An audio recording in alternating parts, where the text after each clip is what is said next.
Técnica do recrutamento externo. A divulgação da vaga, ela pode ser feita de várias formas. Jornais, revistas, indicação, empresas de vagas de emprego. Nós podemos procurar em banco de dados, então às vezes a empresa tem um site, envie o seu currículo, trabalhe conosco, então ali já vai alimentando o banco de dados para quando surgir uma vaga, já serão esses candidatos que serão atraídos para a seleção, né? Vão verificar se já estão trabalhando ou se ainda tem interesse em atuar na empresa. Indicação também, que eu já falei, mas tem um peso maior, né? Porque muitas vezes precisa-se ter um cargo de confiança, então com indicação. Com as novas redes sociais agora, né?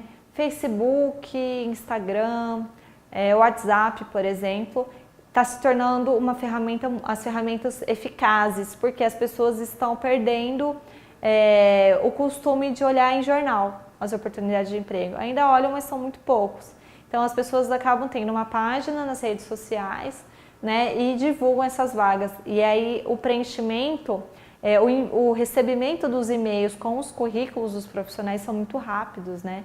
Então às vezes a gente acaba recebendo 300, 400, 500 currículos, dependendo da vaga, da oportunidade por dia. É muito interessante. O currículo vitae, então. O currículo vitae, ele é um documento profissional muito importante. Não adianta esse profissional estar fazendo um currículo de qualquer jeito e aí fala, eu envio o currículo para vários lugares, envio o currículo para várias empresas e nunca me chamam. Será que você está fazendo um bom currículo? Será que você está fazendo algo interessante, atrativo para essa empresa? Então é bom a gente pegar também, enquanto candidatos, que depois que vocês se formarem aqui no curso técnico, vocês vão buscar o mercado de trabalho, com certeza, mas também enquanto já profissionais do setor de RH, o que vocês precisam observar e analisar do currículo desse profissional, o que é interessante e o que não é interessante, tá bom? Então ele assume uma enorme importância no recrutamento externo. Funciona como catálogo, currículo ou portfólio, né, desse candidato. Um exemplo que eu trouxe de um currículo correto. Vocês observam que não há foto, né? Ainda hoje nós recebemos várias fotos de diversas formas e diversos estilos e até alguns excêntricos, por exemplo. Né? Na atividade de vocês vão observar que eu coloquei um modelo de currículo para vocês poderem discutir entre vocês e poder analisar. Então, essa aula vai ser interessante para vocês poderem focar e observar. Gente, a empresa, ela não quer saber o seu tipo físico, ela quer saber o seu conhecimento, a sua habilidade técnica. Então, não coloque foto. Não é interessante você colocar uma foto, tudo bem? Porque o currículo assim se torna mais neutro, mais profissional. Você vai colocar sempre, observar o nome da pessoa em destaque em negrito, os seus dados pessoais, né, a sua formação, onde estudou, quais as experiências profissionais, né, sempre observando a última experiência profissional, quanto tempo de experiência profissional esse candidato ficou na empresa. Às vezes você observa que esse candidato ele tem uma característica de ficar o tempo de experiência nas empresas, ou então assim, 6 meses, 7 meses, menos de 1 ano, e ele vai pulando, empresa em empresa. Aí às vezes você olha um currículo, tá lá 2, 3 folhas de várias experiências, aí a pessoa às vezes sem um conhecimento técnico fala, uau, essa pessoa tem muita experiência profissional. Será por que ela muda o tempo todo? Por que ela não consegue ficar nessa empresa e conseguir ter? Então, numa entrevista de emprego, é perguntar qual o motivo da saída. Ou ter uma referência da empresa e ligar para essa empresa. Por que esse funcionário saiu? Qual o motivo? Né? Então, às vezes, você pega lá um currículo de 1 página e é um bom currículo. É um currículo denso, a pessoa ficou 5, 6, 7 anos numa empresa, passou por diversos setores ou diversas áreas dentro da empresa. Então você vê que às vezes não é a quantidade que vai fazer com que essa pessoa passe para o processo seletivo, mas sim uma qualidade, tá bom? Então as atividades complementares, é muito interessante a gente observar essas atividades complementares, se essa pessoa está se capacitando, né? Às vezes a pessoa fala assim, eu não tenho condições financeiras de bancar um curso, mas às vezes ela não procurou cursos bons e que sejam de graça, por exemplo, né? Então, isso vai muito também do interesse desse profissional. Outras informações, às vezes ela quer mostrar que ela sabe falar outra língua, que ela tem conhecimento em informática, ou no trabalho dela ela precisa ter conhecimento em um sistema específico. Então é muito interessante a gente observar também nesses conhecimentos ou outras informações. Se essa pessoa tem atuação voluntária, se ela faz algum outro tipo de serviço, uma prestação de serviço, é interessante para poder observar como que é a dinâmica e como que essa pessoa funciona. A partir da análise, então, desses currículos, de um recrutamento, né? A gente recebeu, então nós recebemos vários currículos, analisamos de acordo com a demanda e a importância da empresa, que a empresa está exigindo, as características profissionais, de técnicas, habilidades e até comportamentais, né? Na prévia do currículo. Nós iremos selecionar, então, alguns currículos. Nós recebemos 300 currículos, provavelmente nós iremos ali no filtro chegar a uns 100, 150 bons currículos, né? E aí, a partir desse momento, nós iremos ligar ou entrar em contato com esses candidatos para começar o processo de seleção. Então, o recrutamento nós finalizamos. O que é, então, a seleção?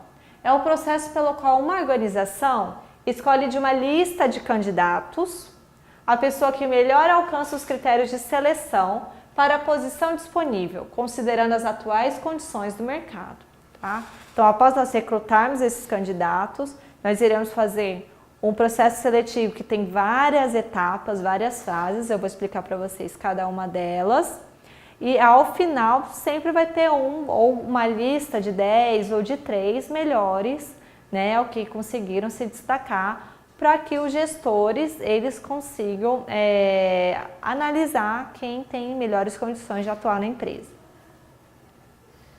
Enquanto o recrutamento, então eu vou falar a diferença dos dois, né? Enquanto que o recrutamento é uma atividade de atração desse candidato, ou seja, ele é convidativo, ele é uma atividade positiva, né? Nós iremos atrair candidatos e ter uma boa comunicação. A seleção é o contrário disso, porque a seleção nós iremos agora qualificar, classificar e até separar esse candidato, né? Agora nós iremos selecionar os melhores dentre os currículos que se destacaram. Então nem sempre o currículo ele foi escolhido, mas esse candidato ele vai continuar no processo seletivo. As etapas do processo seletivo muitas vezes são classificatórias e eliminatórias. Então, se nós começamos com, por exemplo, só para a gente ver aqui, triagem de currículo, já selecionamos de 300, 150, por exemplo. Então, vocês já viram que foram eliminados vários candidatos. Numa entrevista, também, se esse profissional ele não se destacar, ele também não vai passar para a próxima fase. Então, todas as etapas, elas são classificatórias e eliminatórias. Agora, vamos voltar aqui. Enquanto o objetivo do recrutamento é abastecer o processo seletivo, então a gente precisa ter vários candidatos interessantes, né, para poder ter um bom processo seletivo. O processo de seleção é escolher e classificar os candidatos mais adequados às necessidades dessa organização. Mas o recrutamento, se ele não for bom, Se não ocorrer um bom recrutamento, a seleção também já vai ter alguma dificuldade, provavelmente não vai ter sido uma boa seleção. Então, os dois processos eles têm que estar bem sólidos e bem afinados para ter resultado no final, tá? As técnicas, então, de seleção. A triagem de currículos, uma entrevista psicológica, uma entrevista de conhecimentos, uma entrevista comportamental, uma entrevista por competência, né, que é uma entrevista muito mais ampliada, onde esse gestor, ou muitas vezes está junto com o psicólogo, ele vai fazer várias perguntas, não apenas de habilidades técnicas, mas, por exemplo, como que você lida com dificuldades no ambiente de trabalho? Você já teve alguma iniciativa que chamou a atenção? Qual iniciativa? Ou então, como que você lida com pessoas que não condiz com, ou então que te atrapalham no trabalho? Para a gente poder observar várias características, né, desse profissional. Então, não adianta ele ser muito bom na técnica, ele for excelente em matemática, na prova de conhecimentos teóricos. Vamos dar um exemplo, por exemplo, de contador. Para trabalhar no setor de contabilidade ou no setor financeiro da empresa, além de ter um conhecimento técnico muito bem desenvolvido, essa pessoa também precisa ter uma característica comportamental e ética. No cuidado com o sigilo, no cuidado com a discrição, no cuidado, enfim, com os números e com os clientes que ele vai trabalhar, né? E aí você vai no processo seletivo observar que essa pessoa tem todas as características que se sobressaem nas habilidades técnicas, mas na hora de uma avaliação psicológica, por exemplo, quando nós iremos para o teste psicológico, essa pessoa ela apresenta uma tendência à fofoca, uma tendência a não guardar mesmo para ela, não tem uma característica muito discreta, enfim. Então, você já, na hora de traçar e cruzar as informações, ela provavelmente não será aprovada, porque ela não adianta ser muito boa naquilo que ela faz, sendo que o comportamento contradiz, né? Não funciona para a atividade que ela vai desenvolver. Uma dinâmica de grupo aqui no final, que é para ver como que ela lida e qual o papel que ela desempenha nessa dinâmica. Às vezes as pessoas vão passar por um processo seletivo e muitas vezes é o psicólogo que está fazendo esse processo da seleção dinâmica, além do teste psicológico, dá uma situação e essa pessoa tem que tentar resolver com um grupo. Ali as pessoas, os candidatos falam, não sei o que eu estou fazendo, mas o profissional ele já começa a identificar quem tem a característica de liderança, quem é aquela pessoa passiva, quem é uma pessoa que fica em cima do muro, quem é uma pessoa que se contradiz, aceita uma coisa e depois faz outra. Então, é muito interessante a gente poder observar então, essas características de personalidade desse candidato. Passamos pelo processo de recrutamento e seleção. Esse profissional ele é contratado. Então, uma boa gestão de pessoas vai pensar no que após isso, né? Numa integração desse novo colaborador.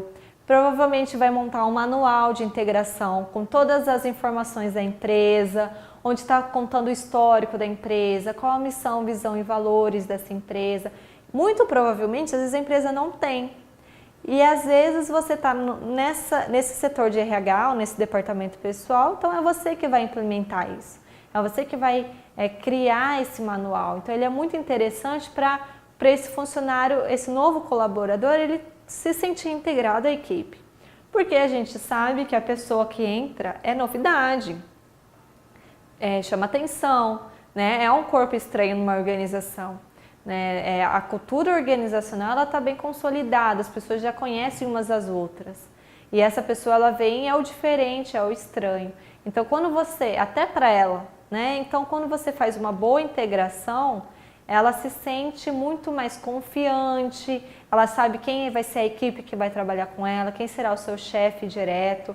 Então, nesse manual vai estar toda a estrutura da empresa, um bom organograma bem estruturado, qual a descrição do cargo que ela vai fazer, quais atividades que ela vai desenvolver, as funções que ela vai desenvolver. Isso vai dar muito mais segurança para ela, isso vai dar muito mais acolhimento para ele poder desenvolver um bom trabalho. Agora, nós iremos fazer o processo de aplicar pessoas. O que é isso? Então, são os processos de desenhar as atividades que eu acabei de falar. A gente vai desenhar o cargo, né, técnico administrativo. Quais as atividades que um técnico administrativo faz dentro de uma empresa? Isso é interessante a gente desenhar. Seria interessante até vocês pesquisarem, né? Começarem a ver, o que o técnico administrativo faz dentro de uma empresa? Quais as possíveis atuações? E aí depois nós iremos mais. Aí nós fazemos o mapeamento de função. O que é isso? É individualmente com esse funcionário poder identificar, então detectar possíveis erros, para poder pensar em propostas de intervenção e de promoção. É ver que tipo de sistema que esse trabalhador, esse profissional, ele está entrando, se ele precisa fazer algum pagamento, qual o banco, quais as atividades que ele faz ao longo do dia. Até para o gestor poder falar, opa, peraí, tem alguma coisa errada aqui, porque isso não está descrito na função dele, está tendo algum erro, né, que pode sentar com esse profissional e poder consertar, tudo bem? Então são desenho de cargos, análise e descrição de cargos, orientação das pessoas e a avaliação de desempenho. A cultura organizacional, vocês observaram que eu andei falando de cultura organizacional ao longo da nossa aula já várias vezes, né? A cultura organizacional ela é muito importante e ela está dentro do processo de aplicar pessoas, que é o 2. Por quê? O que é uma cultura? Em termos genéricos, a cultura ela tem 2 características ou 2 conceitos, né? É a cultura que é um conjunto de costumes, de atitudes, enfim, de um grupo, né? Ou de um povo. E do outro lado, as artes, a cultura enquanto música, enquanto teatro. A gente escuta muito essas 2 formas de apresentar a cultura. E o que é, então, uma cultura organizacional? Porque dentro de uma organização, dentro de uma empresa, que vocês podem observar, às vezes a gente fala empresa, às vezes fala instituição, às vezes fala organização. Então, dentro de uma empresa, há também pessoas que fazem a sua própria cultura, né? Então, na organização, a cultura equivale ao modo de vida dessa organização, aos costumes desses profissionais, a forma como eles lidam com as chefias, a forma como eles lidam com os auxiliares, com os subordinados, enfim, né? Então, como que é essa cultura? É uma cultura abusiva? É uma cultura democrática? É uma cultura que realmente prioriza a qualidade de vida desse trabalhador ou não? É uma cultura que apenas quer ver esse trabalhador produzindo o seu extremo. Não quer saber da história de vida dele, não quer saber o que acontece. Ele só precisa vir e fazer e pronto, acabou. Então, como que é a cultura dessa empresa? E isso tem um impacto significativo na atuação desse trabalhador, né, desse profissional. A cultura organizacional, ou cultura corporativa, ou cultura empresarial, ou cultura institucional, é tudo semelhante, tá, pessoal? É o conjunto de hábitos e crenças estabelecidos por normas, valores, atitudes e expectativas compartilhado por todos os membros da organização. Então, os valores éticos que a gente estava conversando. O que essa empresa ela valoriza, o que essa empresa ela prioriza, né, na sua organização. Qual que é a essência, então, da cultura organizacional? A essência é expressa pela maneira com que ela faz seus negócios, trata os seus clientes, trata os seus funcionários, o grau de autonomia ou liberdade que existe em suas unidades ou escritórios e o grau de lealdade expresso pelos seus funcionários e respeito da empresa. A gente acaba observando quando o funcionário sai falando mal da empresa. Está trabalhando na empresa, mas não concorda com as atitudes, não concorda com os valores da empresa, não se sente bem estando lá. Então a gente começa a observar quais são esses valores e hábitos da empresa. Tudo bem? O que essa cultura também exprime? A identidade da organização, construída ao longo do tempo. Então, a cultura institucional, organizacional, ela é muito difícil de mudar. É a mesma coisa que a cultura da sociedade. É muito complicado você conseguir alterar da noite para o dia. Você consegue começar a modificar mudando o pensamento, os hábitos e os costumes das pessoas que estão lá há um bom tempo. Por exemplo, acomodação, ou então dificuldade de ter autonomia, porque nenhum gestor valorizou ao longo da história da empresa atitudes proativas do funcionário, por exemplo. E agora a empresa quer começar a fazer com que esses funcionários comecem a tomar iniciativa própria. Mas como que os funcionários vão começar a tomar iniciativa própria se isso não foi criado ações antes de comunicação, de treinamento, de mudança mesmo, até esses gestores de incentivar com que esses funcionários tenham esse costume novo de proatividade. Então não adianta a pessoa só falar, se a empresa só falar ou colocar no papel, se não conseguir colocar em prática o que ela está querendo propor, tá? Serve de elo entre o presente e o passado e contribui para a permanência e a coesão da instituição. A cultura ela é aprendida, transmitida e partilhada entre os membros da organização. Então, quando esse novo funcionário ele entra, ele é emergido, é incorporado à cultura organizacional. Então, se é uma cultura que prioriza a competitividade e a individualidade, muito provavelmente ele não vai receber uma integração do novo colaborador. Ele simplesmente vai ser jogado no seu setor e se vira, né? Ninguém vai estar ali para poder cuidar, perguntar, acompanhar as suas atividades iniciais, porque ele é visto não como um membro que vai acrescentar qualidades e conhecimentos e vai fazer com que essa empresa cresça. Ele é visto como um concorrente que pode tirar a vaga de qualquer um. Então é complicado e a gente precisa observar enquanto profissionais qual a cultura que essa empresa está instituída nela, tá bom? Em outras palavras, a cultura organizacional representa as normas informais e não escritas que orientam o comportamento dos membros de uma organização do dia a dia. Por exemplo, vamos lá nessa empresa que ela tem a cultura e o clima de competitividade e individualidade. Não está escrito nenhuma norma, nenhuma diretriz da empresa. Que os funcionários que estão atuando lá, elas têm que brigar entre si e concorrer entre si. Mas são comportamentos sutis, são comportamentos do dia a dia, que as pessoas que estão ali, elas se comportam dessa forma, tudo bem? Então, direciona então esses comportamentos para ações para o alcance dos objetivos organizacionais. Se é uma empresa que prioriza e valoriza a competitividade, ela não vai fazer questão de alterar essa cultura. Mas se é uma empresa que ela está querendo começar a criar ações democráticas, ações empáticas, de trabalho em grupo, enfim, ela vai ter que começar a modificar o comportamento dos profissionais. No fundo, gente, é a cultura que define a missão da empresa, né? E provoca o nascimento e o estabelecimento dos objetivos da organização. Então, a cultura ela é a base da estrutura de uma empresa, independente da gestão de pessoas. A gestão de pessoas ela vai ter que analisar, observar e tentar modificar ou não essa cultura institucional e deixar muito claro, tá? Por isso que existe pesquisas de clima organizacionais, porque numa pesquisa de clima organizacional você consegue observar então essa dinâmica da empresa.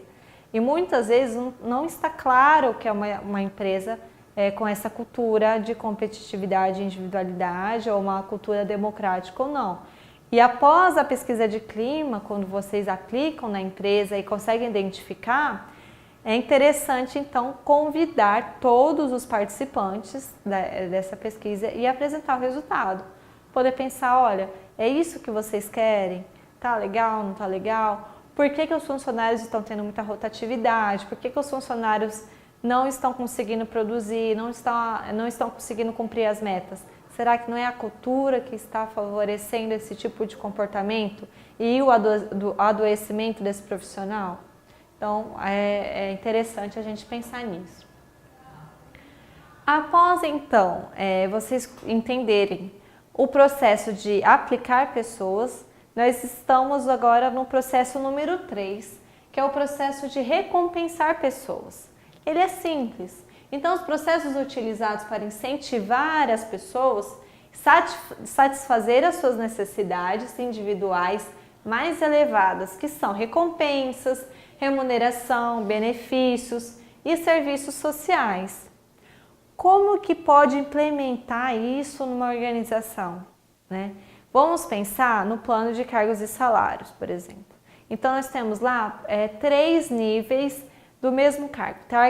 Técnico administrativo júnior, que é ensino médio, técnico administrativo master, que é ensino superior, técnico ou um curso técnico a mais, técnico administrativo sênior, que tem lá, sei lá, 10 anos de casa.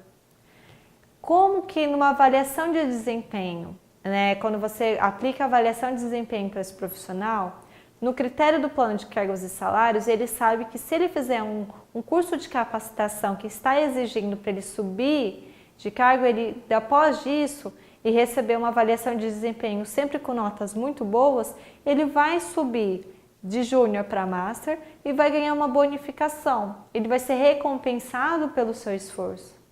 Então, esse profissional, ele vai se sentir muito mais motivado e muito mais interessado em buscar novas atualizações e buscar fazer com que ele seja melhor. Agora, o 4, né, o processo de desenvolver pessoas. Quando esse profissional ele já está lá, nessa empresa já há um tempo, é interessante, então, com o processo de gestão de pessoas, depois que você aplica, então, por exemplo, uma pesquisa de clima, consegue identificar a cultura organizacional, nessa pesquisa você também vai conseguir identificar as dificuldades de cada setor. Com isso, nesse 4, que é desenvolver pessoas, você consegue pensar, então, em ferramentas para treinamento, desenvolvimento, que é exatamente isso aqui, ó. São os processos utilizados para capacitar e incrementar o desenvolvimento profissional e pessoal das pessoas. Inclui seu treinamento e desenvolvimento, gestão do conhecimento, gestão de competências, programas de mudanças, desenvolvimento de carreiras, programas de comunicação e consonância. A preocupação, então, da gestão de pessoas é que esse profissional, além de ele se sentir beneficiado, motivado para continuar, ele também precisa ser cuidado no sentido de estar atualizando seus conhecimentos.